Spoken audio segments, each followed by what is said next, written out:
Today we're going to be talking about equations of circles. So the standard form of a circle, where we have our radius here is HK. And we have our radius that goes out to a point on the circle that's going to be R. So the standard form, it's kind of like the y equals mx plus b of circles. X minus h squared plus y minus k squared is equal to r squared. Now I want you to notice one thing, this minus sign. It's not a plus sign in the middle. So it's kind of opposite of what you'd think when we're looking at our standard form.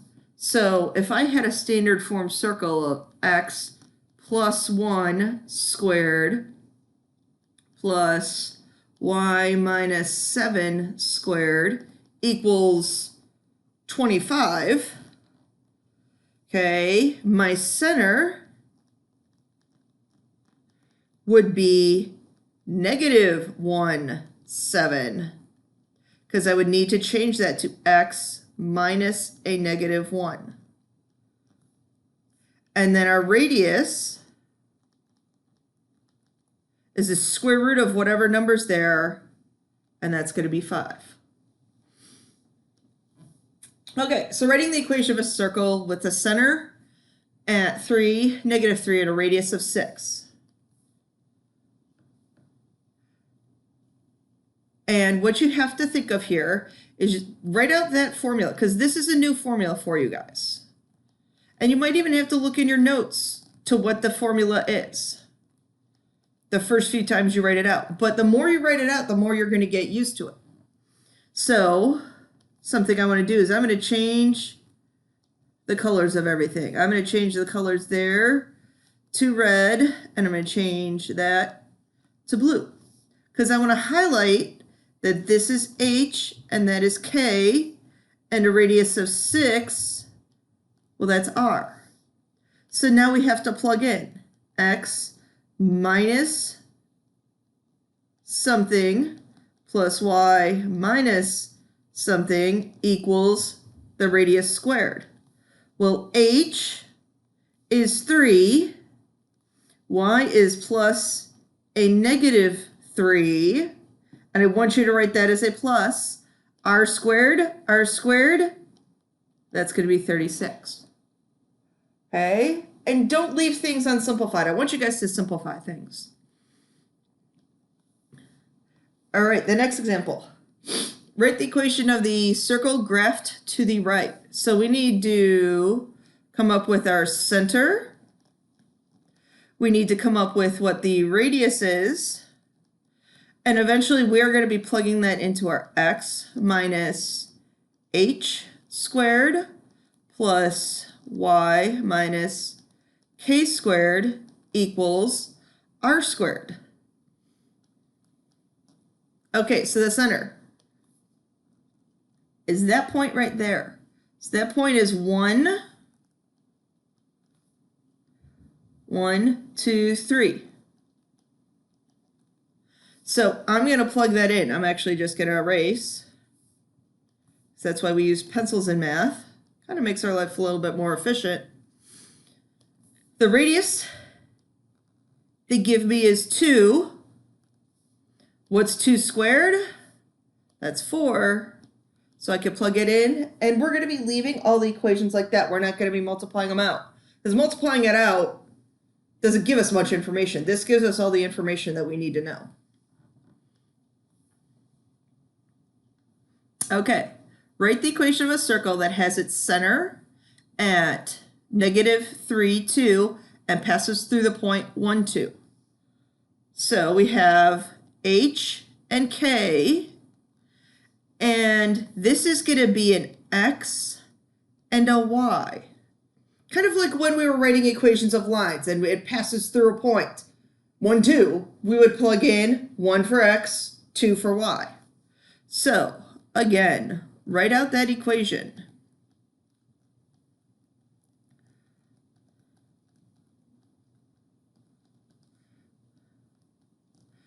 Okay, so we're going to be plugging in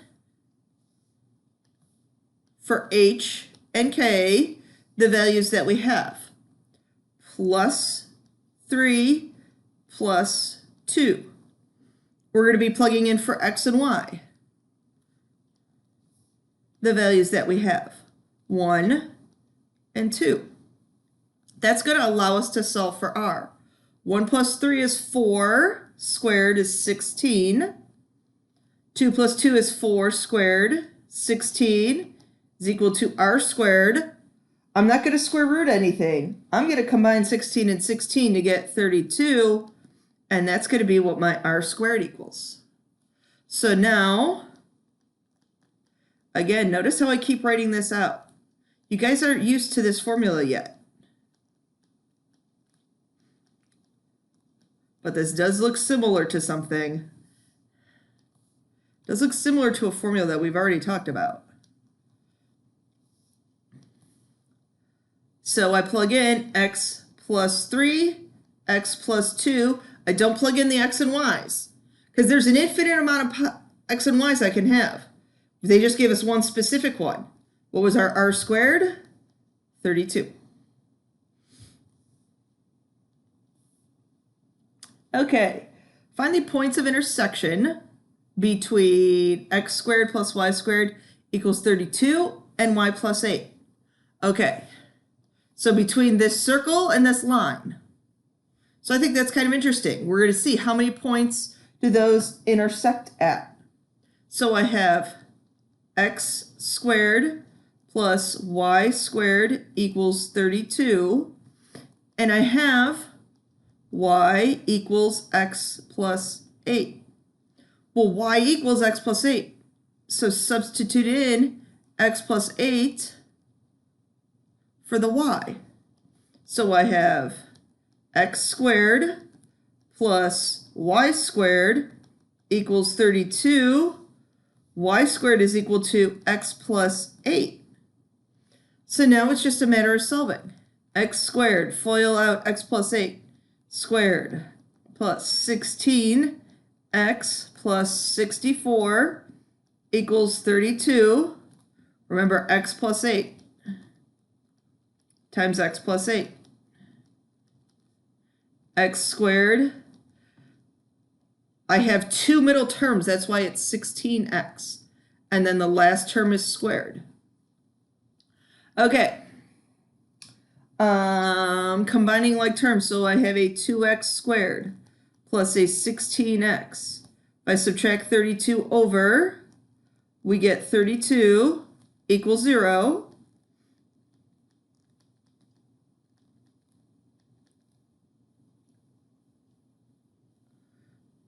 And then I factor, because remember, we're solving a quadratic.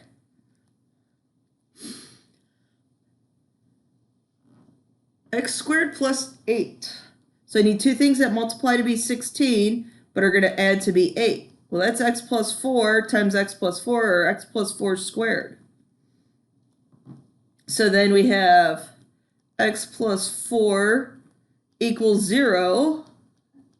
X equals negative 4. So we have an x coordinate. We have to find a y coordinate. Well, that's the intersection of this curve and this line. So plug in negative 4 for x in that line, and we get y equals 4. Okay. Next example. And you're going to need to remember a concept from Algebra 1 for this one. So the equation of the circle is given by that. State the conditions of the center, state the coordinates of the center and the radius, and then graph the equation. Okay, so I have this equation here. X squared minus 4x plus y squared plus 6y equals a negative 9. I've left some spaces there for a reason. We need to do something that's called, and I'm going to write it kind of down over here, complete the square. So what you do is you take this middle term, the number that's attached to the x, and you take it, you divide by 2, and you square it. So negative 4 divided by 2 is negative 2 squared is 4. So I add in a 4. Has to be equal, so I add in a 4 to both sides. For the 6, take 6 divided by 2 and square it. 6 divided by 2 is 3, squared is 9. I added 9 to both sides. Make sure, again, you're adding in the 9 to both sides. That is a very common mistake. You're adding in the 4 to both sides. That is a very, very common mistake. Okay, so now what I tell my students is we've rigged the problem. We've made this so this specifically factors to a squared. This specifically factors to a squared. The right side simplifies to be 4.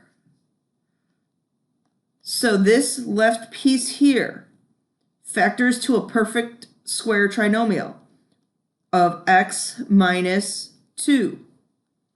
X, same side in the middle, square root of the last term. Y squared plus 6x plus 9, that factors to a y plus 3, the square root of that 9. Okay, so now let's talk about what our center is. Our center is the point 2, negative 3. Remember to change that to y minus a negative 3. The radius is the square root of the number that's over here. The square root of 4 is 2. So I put down the point 2, negative 3. 1, 2, 1, 2, 3. That's where my center is. And then the radius of 2. So from that center, I go up and down the amount that's in my radius, and left and right the amount that's in my radius.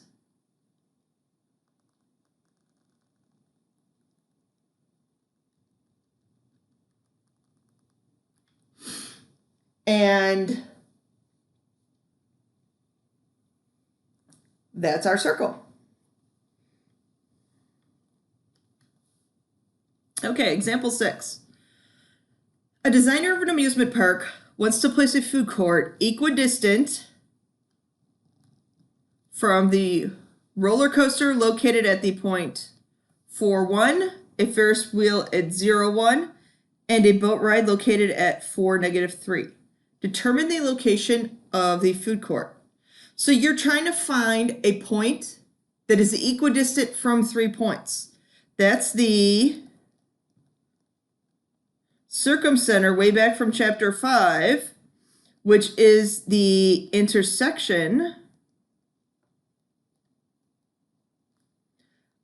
of the perpendicular bisectors of a triangle. So let's plot this out. I have the point 4, 1. I have the point 0, 1. And we have the point 4, negative 3.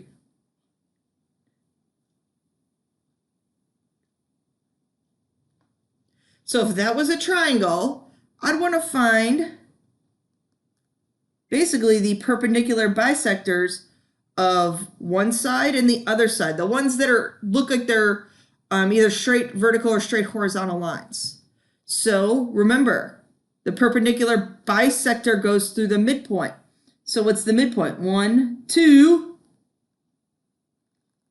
That's one perpendicular bisector.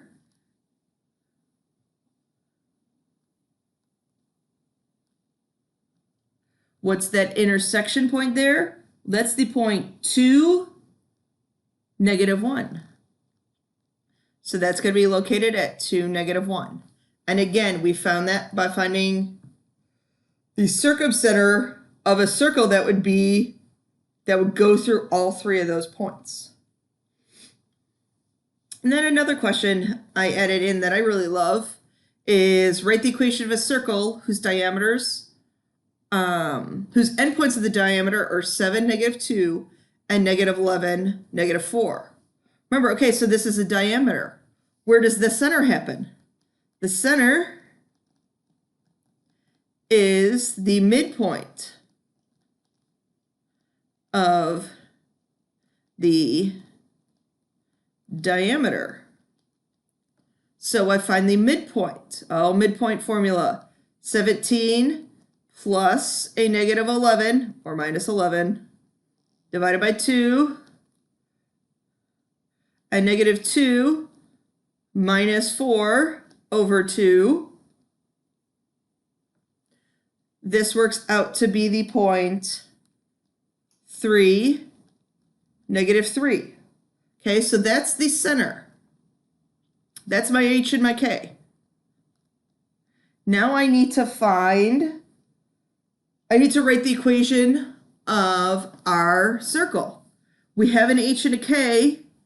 We have an X and a Y. You could have used either point. So in my standard form,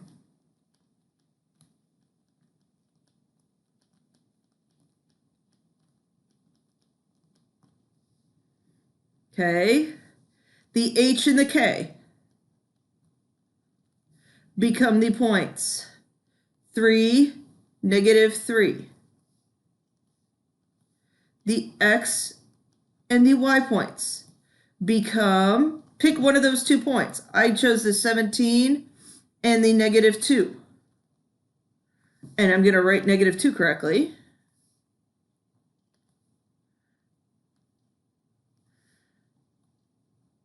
And so then from there, we solve. So 17 minus 3 is 14. 14 squared plus negative 2 plus 3. 1 squared equals r squared. We can't just square root each thing. This is 196 plus a 1 equals an r squared.